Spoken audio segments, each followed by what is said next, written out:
Welcome to the Twatface podcast. That's the world according to football and cheese experts. Evening, Phil.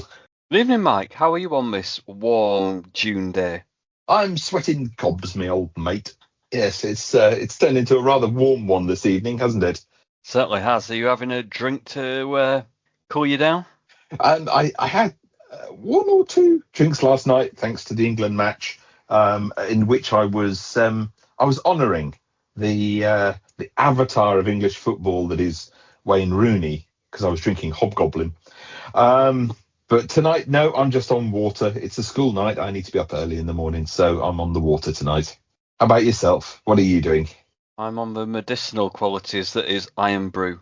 Brewed in Scotland from brewed in Goatfest. Scotland. Yeah, the only drink that I could find that had any sugar in it. So, marvellous. Oh, you ought to drink the tea that I was offered earlier today at one of my customers. Do you know what's really weird? I have no drinks with sugar in it. I just wouldn't have coped. No. Generally. But, yeah, hopefully that'll make me feel better. But nothing made me feel better more than England finally getting underway with a 4-2 win over Croatia. Scotland are up and running. And we've had one of the stories of the tournament with Cape Verde holding Spain to a draw. And we got a report from inside the stadium later, Mike. It's in Boston after Iraq versus Norway. Oh, fabulous. Sounds like we've got a bit of a packed podcast today then. Certainly have. Would you like to start with a new feature? A new feature. Lay it on me. What have we got? You remember Jan Valery Watch? Oh, yes. Well, let's have a quick update from our World Cup correspondent in Tunisia. Well, it's actually just me handing over to me, but we're going to go for it anyway. Jan.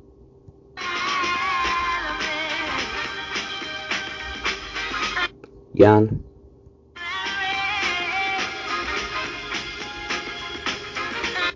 So, welcome to the first edition of Jan Valery Watch.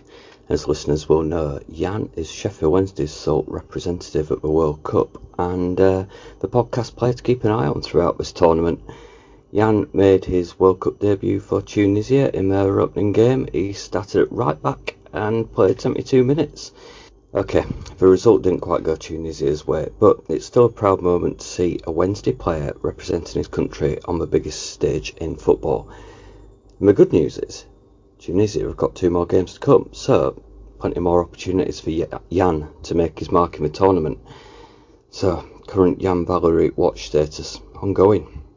We'll continue to monitor the situation and bring you up on updates as events develop.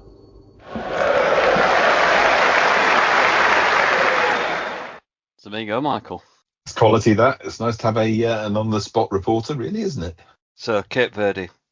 Now then, it's one of the stories of the opening round. Cape Verde held Spain to a goalless draw in their first ever World Cup match. So, Mike and I caught up with Bethany from Sheffield Wednesday Women's Supporters Group.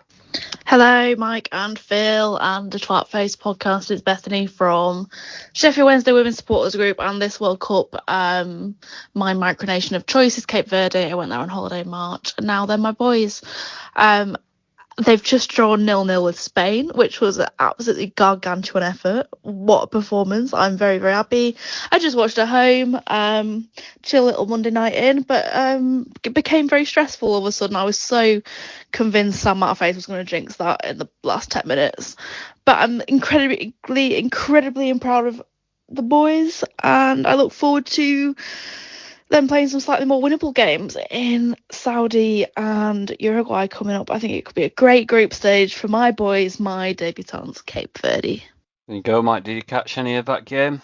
I did, actually, yes. I was lucky enough that I was working at my desk at home, and I put it on in a little window in the corner so that I could carry on working and keep an eye on it. And as the game progressed, I eventually just shut down all my work, made the window full screen and watched the game to its end. It was fabulous game. I absolutely loved it, and you could tell that things just weren't going right for the Spanish. They hadn't played their strongest team, they hadn't played their star players, and of course they're playing against debutants and a very, very small nation at that. I believe Cape Verde is actually smaller than the Isle of Man.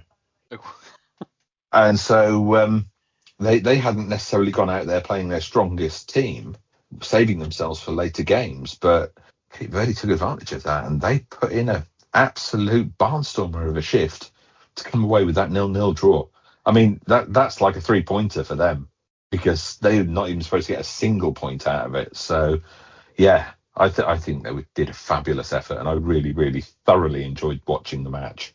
I did, especially that last 10 minutes, very tense. When they finally brought on players like Lamine Yamal, who should have been running rings around everyone, and yet they were just throwing themselves into the defence wholeheartedly, and they managed it. What can you say? Well, I were feeling all fat and flumpy on the sofa. Their goalkeeper's same age as me, so... Oh, yeah, go gadget football boots and springing all over the damn place. What a character.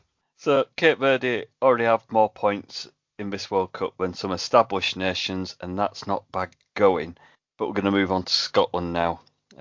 Scotland got off to a winning start. Sean Woodman, we spoke to him earlier in the series, and he sent us his thoughts after the Tartan Army's opening game. Hi Mike and Phil, it's Woody here. Hope you guys are well.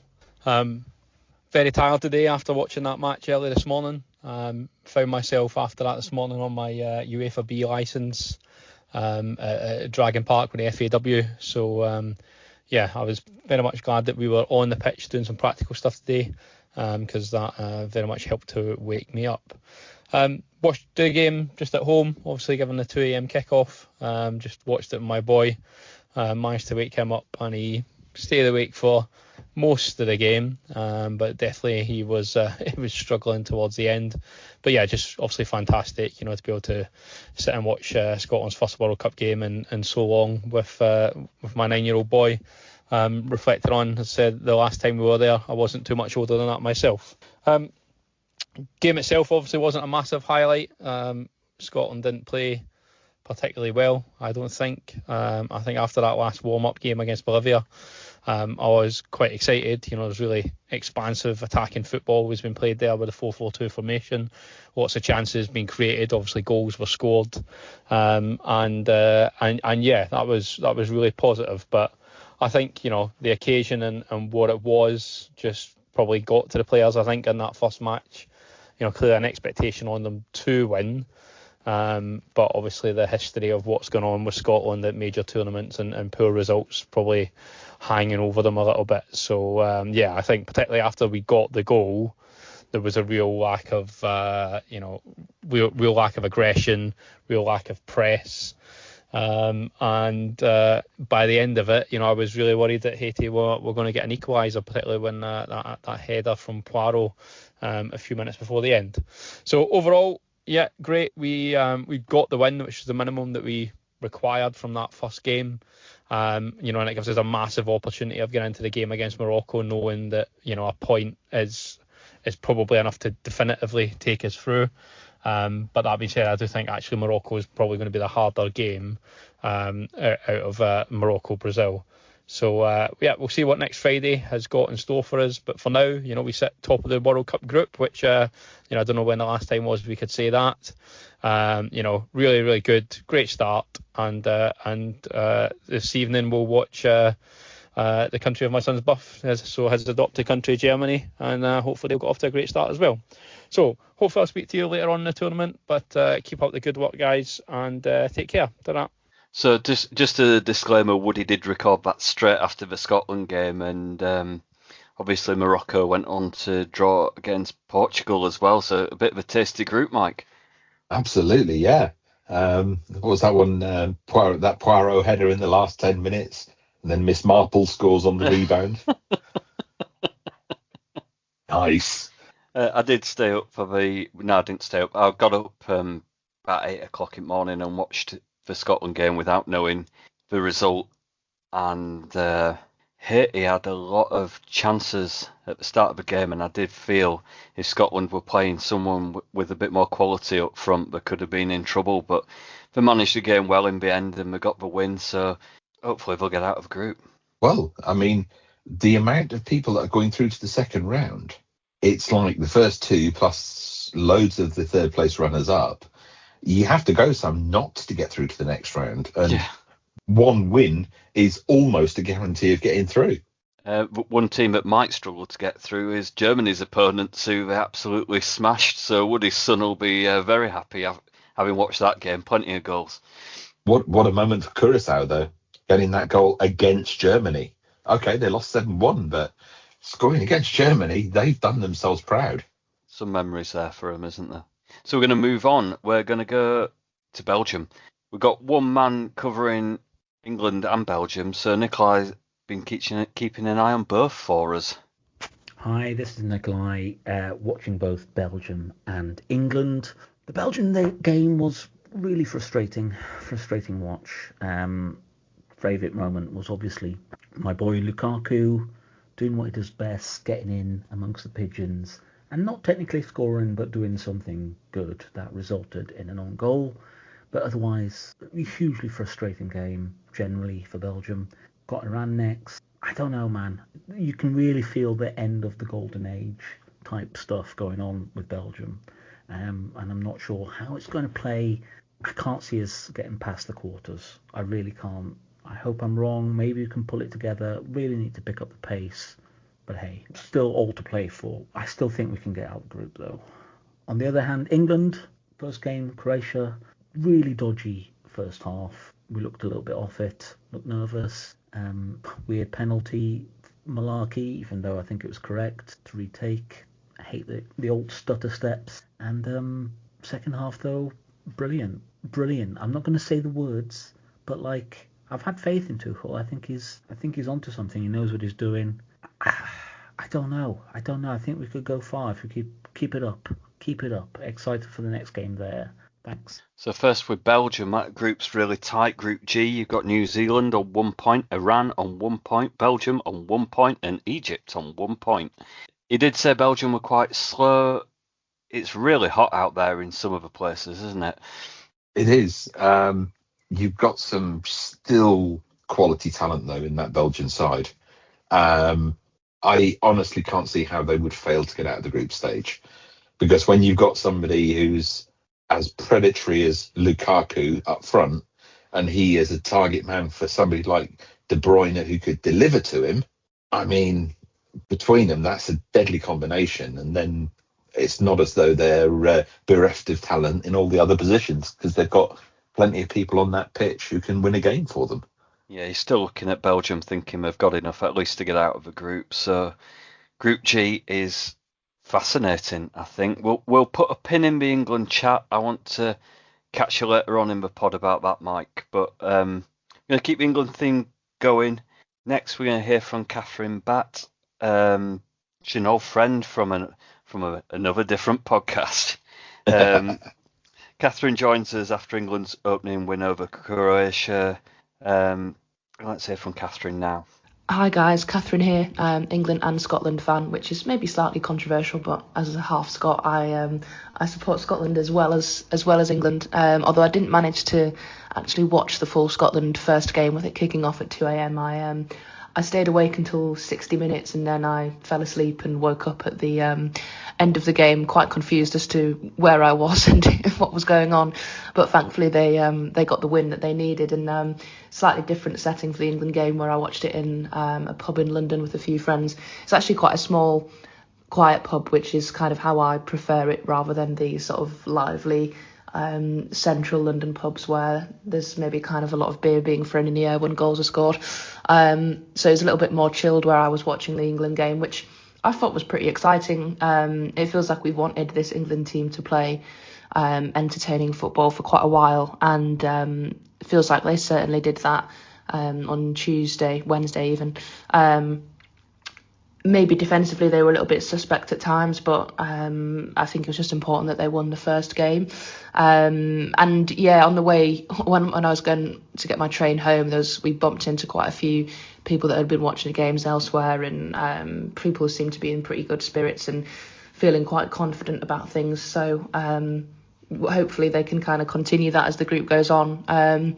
Similarly for Scotland, obviously it felt like they needed to win that first game to give themselves the best chance of getting out of the group, and hopefully they could maybe try and get a result against Morocco, although it does feel like that will be quite difficult. one thing that has surprised me in this World Cup is just how influential the hydration breaks have been. I know they've been kind of much maligned, and I'm not a massive fan of them myself, but they do seem to have a big impact on the momentum and changing that in games. And certainly in the England game in the first half, after the first hydration break, Croatia seemed to get like on top shortly after that break, and I think they equalised not long after that. And England really struggled after that first break, and then it kind of flipped in the second half where they were a lot better. And it does feel like teams are kind of utilising them to their advantage, which I don't think was maybe talked about quite as much in the build-up to the tournament, but has become quite a big talking point. So it'd be interesting to see kind of how England try and navigate that in their future games. But yeah, a good start so far. Maybe I'll kind of venture further into central London to watch some of the other games, rather than sticking to my quiet little pub, which was not lively, but sort of the right amount of level where I don't have beer chucked in my hair when there's a goal gone in. So, Catherine Batt, everyone, women's football reporter for The Telegraph, by the way. Hydration breaks, Mike. Am I the one who's allowed to address the elephant in the room of American television needing lots of advertisement breaks? So Yes. It's become a game of 4 quarters so that they can get more ad breaks in. Ah, dear. Frustrating, That- isn't it? That's going to get dropped. This is the only tournament you will ever see that at. I mean, they didn't even do hydration breaks in Qatar, did they? Certainly not organised ones like that. They threw water bottles on the pitch regularly, but Another swig, yeah. yeah. Not as daft as that. Yeah. So we're going to move on. Finally, we've got another contribution this week from Iraq versus Norway. We spent a lot of time talking about games from hundreds of thousands of miles away. But Lexi and Jim were actually there for Iraq versus Norway in Boston. So first, I'm going to play you a clip. This is them in the actual first half. Okay, so here are some first half thoughts. The energy here is genuinely electric. I am just in awe of the way the supporters of both teams are just so... I genuinely don't even know if I have the words for it right now, because this is so... Yeah, I mean, my husband just said unified and passionate, and it's like, it is. This is the first international match I've ever seen, and having only really seen MLS and NWSL games, the energy is unlike anything I've ever seen before. So Lexi's basically took us all to the World Cup. We got a bit of atmosphere there, Mike. Yeah, fabulous. And somebody's got a very short, sharp lesson in exactly what football means to its fans and its supporters, because there is nothing like watching a live match. Nothing at all. So we can catch her again at the end of the game, and we'll see what their thoughts are. Hi, I'm Lexi. I am a Massachusetts native, and I was at the Iraq-Norway game today at Boston Stadium, Gillette Stadium.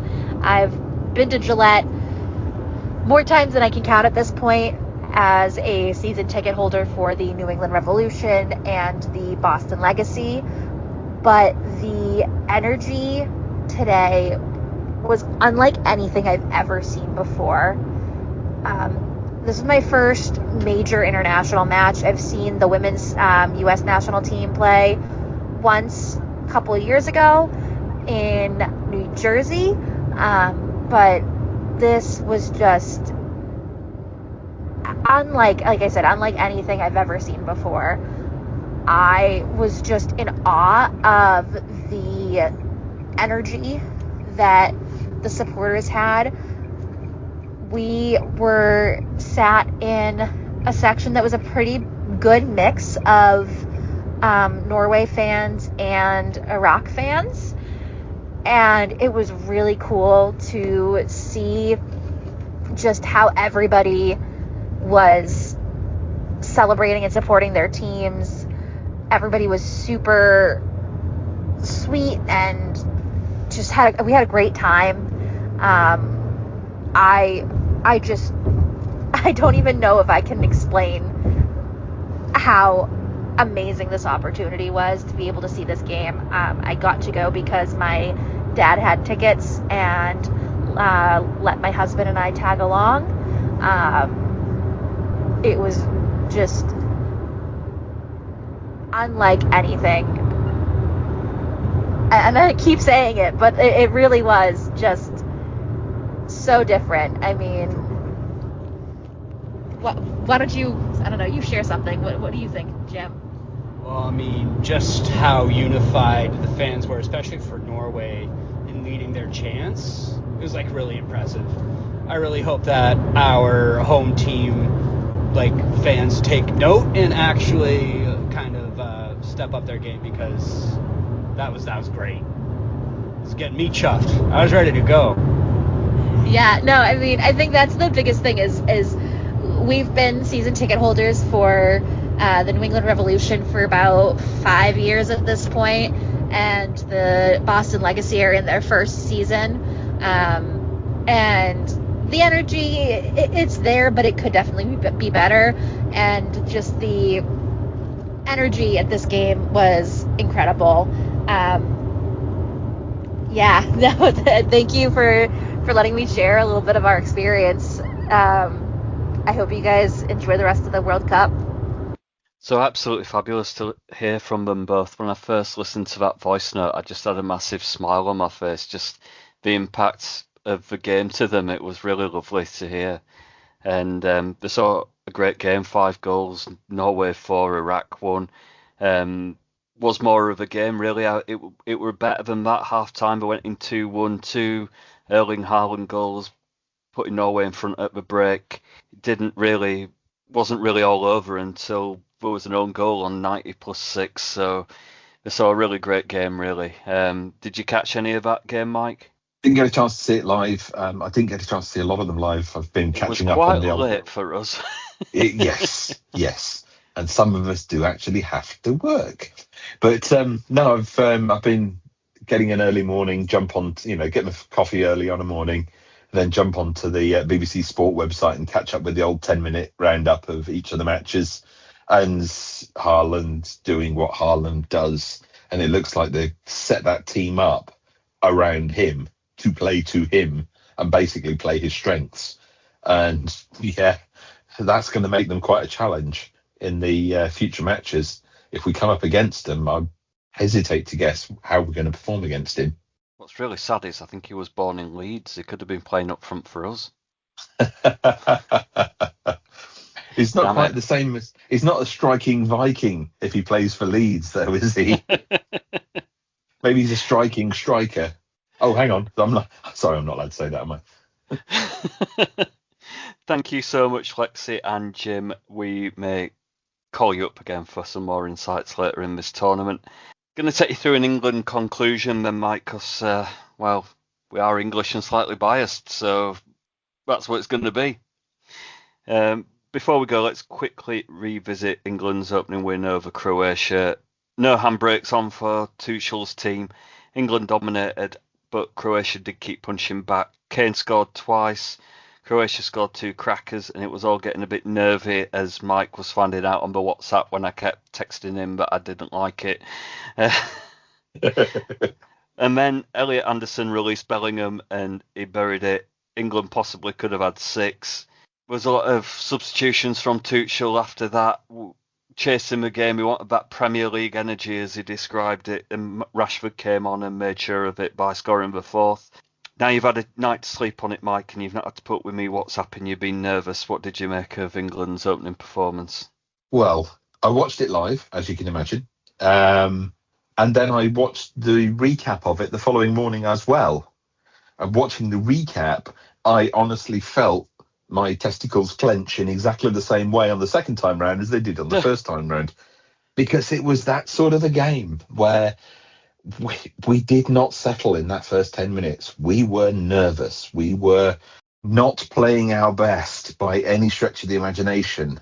And it just made you think, oh God, is this going to be another England bottle game?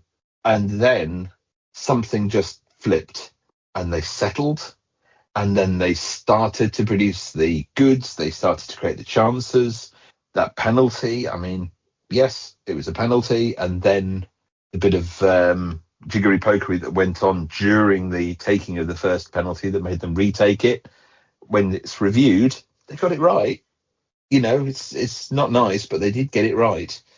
And, of course, the second penalty where he just put his lasers through it and buried it, that's the one that we want to see, because that tells us that Kane is going to be someone to put the fear into any goalkeeper up or down the tournament. So looking forward to that. And then to see the likes of Rashford come on and get his goal as well.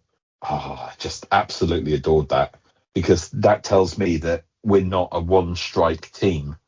We've now got choices. We've got opportunities in there. We didn't hear much from Gordon in that first game. We know he's on the pitch, but we didn't hear much from him. But I've seen him in the Premier League, and I think he's going to suddenly turn up to one of the games, and he'll probably end up getting himself a hat-trick, because he's that kind of player. And if he turns up, he can be unplayable.